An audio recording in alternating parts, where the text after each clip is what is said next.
It's feared Clare could suffer huge reputational damage and be faced with heavy fines if it fails to meet its climate targets. This week's meeting of Clare County Council's Physical Development Strategic Policy Committee has heard that the local authority is required to reduce its carbon emissions by 51% before 2030, along with all other public sector organisations. A presentation delivered by Senior Executive Engineer in the Council's Climate Action, Environment and Water Services Department, Conor McDonagh, reveals that electricity accounts for 50% of the Council's energy usage. Transport's responsible for 32%, while 18% is down to thermal energy. Clare FM's Seán Lyons attended the meeting and caught up with Conor about how the local authority plans to cut back on its emissions. This broadcast package on Clare FM is funded by the Local Democracy Reporting Scheme. By 2030, all public sector organisations in Ireland are required to reduce carbon emissions by 51% over baseline levels, which were set in the average period of 2016 and 2018, and we need to achieve this by 2030.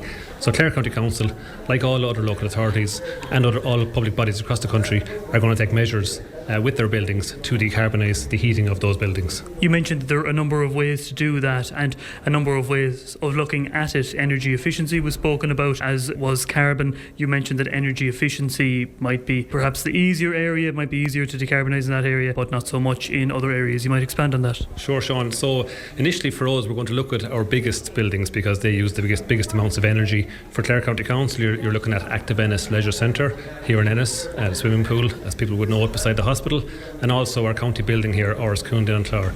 So both of these buildings use extensive amounts of natural gas to heat the buildings, and the Leisure Centre is a special case in that it has a swimming pool and it uses huge amounts of natural gas to heat the water in that pool to maintain temperatures so that people can enjoy the facility.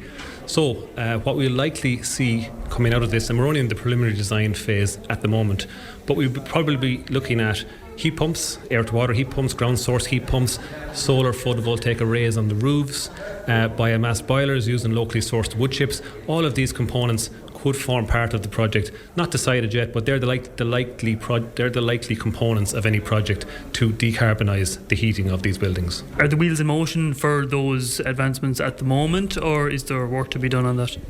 Sure, so we have work done. I would call it pre-appraisal work. So these projects are multi-million euro projects and they have to be done in accordance with the requirements of the infrastructure guidelines, national infrastructure guidelines. And to that end, we've spent the initial phase, the pre-appraisal phase as I call it, working on state aid to ensure we're not breaching state aid rules in terms of funding that we will receive from the National Exchequer via the SAAI. We've determined project viability, we've identified funding streams, we now have the capital projects identified and they are gone through approval gate 1 of infrastructure guidelines. We are now into the preliminary design phase where we will now look to design and appoint design teams to look at these measures to see which measures will be best. It may be a mixture of components, but they're largely the components we're talking about, and we're now at the design phase for those.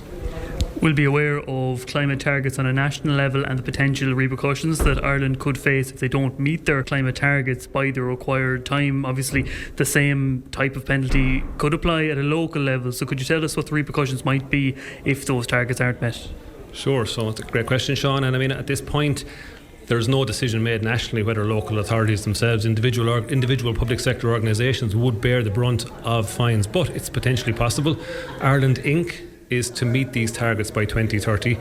All public sector organisations are required to, and public bodies from the HSE to the Department of Education, local authorities, OPW, etc., all have to play their part. So Clare County Council has to play its part, regardless of whether it itself would incur the fine. There's been mentions of different figures in the ether, and we all know the €8 billion figure that's been mentioned that Ireland could be fined by Europe for not meeting targets. Clare County Council, as a local authority, as a public sector organisation, we have to play our part, and this roadmap that we're setting out here today will allow us to play our part and make our contribution to the national effort. And financial matters aside, you mentioned the phrase reputational damage today, that it could be damaging to the local authority and its perception on a national level if it doesn't achieve what it's setting out to. Absolutely, and that's for sure. We can set aside the fines for a moment. Each local authority will be judged on this. The funding has been put in place nationally. Sustainable Energy Authority of Ireland have excellent programmes in place that we can access. We can access funding, we can access resource capability. So the tools are there for us to achieve this, as you say correctly, I pointed out in the SPC meeting that we were at, yes, we will suffer huge reputational damage if we don't embrace this now, use the next 4 to 5 years to do the necessary works so that we as an organisation can at least put our head above the parapet and say we did our bit for Ireland Inc. to meet its decarbonisation targets. Just finally on this, Conor, one of the contributors at today's meeting, Councillor Ian Lynch, made a mention of the ratepayers, and there was a question of whether or not there could be an additional burden on businesses around the county or even regular taxpayers when it comes to implementing these projects that are necessary to achieve decarbonisation. Absolutely, yeah, and it's an excellent question. It's a very fair point. One I'd ask myself as someone who lives in County Clare. Look, the long and short of it is, as you say, we've been nationally mandated through the National Climate Action Plan, government published National Climate Action Plan, to decarbonise our buildings, decarbonise our transport, decarbonise our public life, decarbonise our operations across the board in terms of energy usage. And yes, some of that's going to cost money. Certainly there'll be significant sums of money required to carry out these refurbishment works. We're going to receive 50% of that matched funding through the SEI programme that we're involved with. So in essence, for every euro that we have to spend, SEI will match that with €1. If we have two other options not to do it, and not to enter the programme, we would have to pay for it ourselves to achieve our targets, or we simply don't do anything and we miss our targets, and there's the reputational damage, the potential funding, potential fines down the road that the country itself could suffer. So these are not, I suppose, something that we can countenance as an organisation. We have to meet our targets. Yes, it's going to cost us some money, but we want to sweat our assets. We want to make them future-proof. We want to ensure that children and everybody else in the county, for example, can use Ennis Leisure Centre for decades to come. We want to future-proof the operations, not be reliant on fossil fuels, to be able to use renewable electricity to run the operations at that facility, for example. So this is an investment in the future of the county and the services that we offer people. And yes, it will cost money initially, but it will be well worth it. It will help us avoid fines down the road and future-proof our operations. Whitegate Fine Gael councillor and chairperson of Clare County Council's Physical Development Strategic Policy Committee, Pat Burke. Thanks very much for speaking to me this afternoon.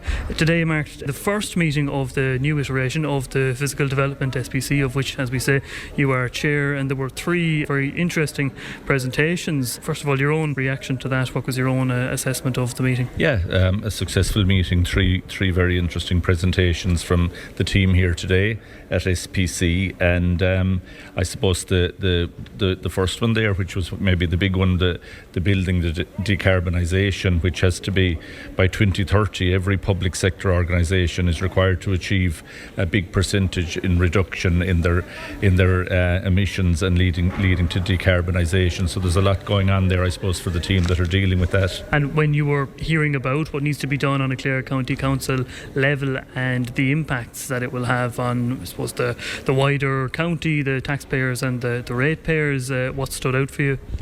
Yeah, I suppose to bring this to a close, or to bring it to where it needs to be, is going to, while there will be cost savings, there will be a big cost involved in getting this building that we're standing here, the headquarters of Clare County Council, and over at the swimming pool as well.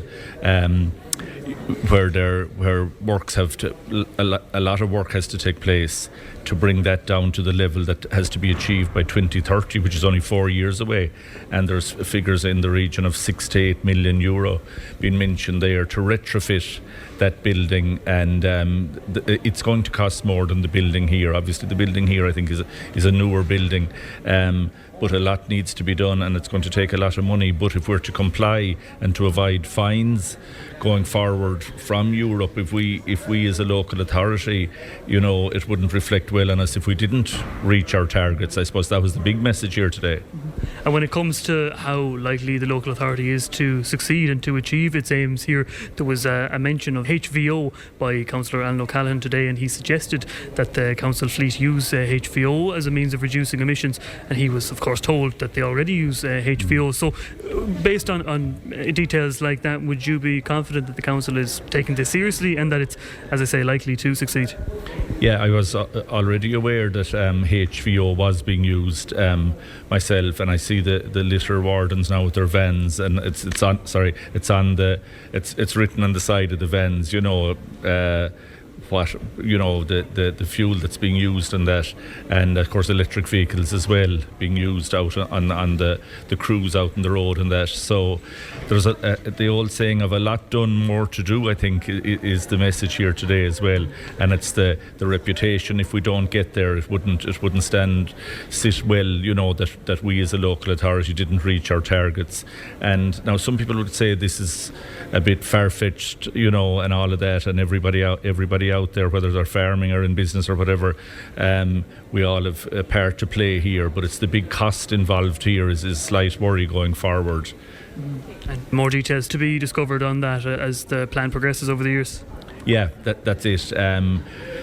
We'll be looking at this. We'll be learning more, and we'll be getting a further presentation at the SPC going forward as to how we're getting to reach those targets. 2030 isn't too far away, and there's quite a lot of work to be done.